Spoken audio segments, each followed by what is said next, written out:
Welcome back. I'm talking with MP Dean Allison, host of the Hill Update, and economist, author, and professor Jack Mintz. Before we went to break, Dr. Mintz, you were talking about Hannah and what happened with the phasing out of the coal plant. Could you just finish your thought? I was just going to say there wasn't much of a just transition for Hannah. And in fact, from what I've been told recently, that the money that was spent, a lot of it went to consultants and creating a transition centers, but very little actually helped people directly. And so just transition is not something on the cards for Hannah. So let's shift to the Canadian economy. I'd be interested in both of your thoughts on what lies ahead for 2023. Dr. Mintz, we'll start with you. What's your prediction for the economy for 2023 and specifically the impact on small to medium-sized business? Stagflation. I think inflation is coming down, but I think there is still two pressures that will keep the inflation above or the target range of the Bank of Canada, about 3%, probably closer to 4%. And that's going to be the fact that wage increases are going to be coming in 2023 to make up for the losses in the earlier years. In fact, some of the settlements I'm hearing are going to be relatively high in the 5 to 6% range. And then on top of it, we are going to see some resurgence in oil prices, which is, of course, good for some parts of the country, but it does mean higher inflation as a result. At the same time, we're seeing higher interest rates. The Federal Reserve will be raising probably rates again this week. They will probably push interest rates above 5% in the US before they stop. And that means that we're going to see a contraction in demand for Canadian exports and, of course, a slowdown in the economy. And for small businesses, all this is going to mean wage pressures accompanied by some reduction in demand. So watch for cash flows. Okay, it's concerning. Dean, you're up. What are you seeing and what are your predictions for 2023?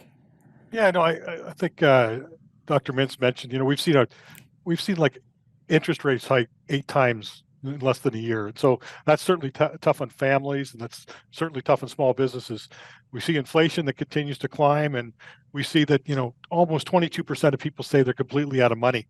And so the challenge is, even if interest rates finally do level off, we have these things called a carbon tax, and we live in Canada is fairly rural in nature. And I know I come from a rural community, not as rural as some places in Western Canada, but certainly I know that parents need to drive to take their kids to school, they need to drive to take their kids to sports, and they need to drive to the grocery store. We don't have access to public transportation. So regardless of what happens with interest rates and some of these other things, which are probably going to still continue to climb for a period of time, we have people that are still going to have less money at the end of the day when it comes to their paychecks, because we also live in a northern country and we have to pay for energy and for heating and hydro and things like this. And so I think people will continue to be pushed. People will continue to struggle with finances, which I think is going to make people just really uneasy with the government that we have today, if we can convince them that it is their fault for what has gone on. So looking into 2023, there are signs that there may be election on the horizon. I'd like to get your thoughts. I have 30 seconds for you both. Dr. Mintz, I'll start with you. Will there be a federal election in 2023? I don't think so. The NDP is strapped for money. I don't think they want to bring down the government, but of course, for the Liberals, that might be a good time to bring to have an election if the NDP can't fight a very good fight, and the Liberals could pick up those votes. But I think Dean is probably more of an expert than I am on this topic. So, Dean, I'm going to give you the last word. Your thoughts? Election in 2023? Yes or no?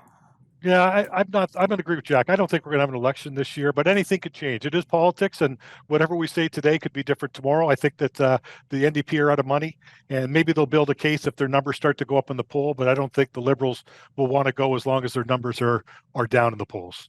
Well, thanks, Dean and Dr. Mintz. We had a great conversation, but unfortunately, that's all the time we have for the day. Great conversations as always. Thanks for joining.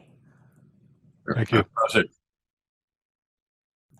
Well, that's all the time we have for today. Thanks to my guest, MP Dean Allison, host of the Hill Update, and economist, author, and professor Dr. Jack Mintz. I'm Jocelyn Bamford. Thank you for watching Canadian Innovators. If you're an innovator, tell us your story. Write to us at ideas@thenewsforum.ca, and we'll see you next time.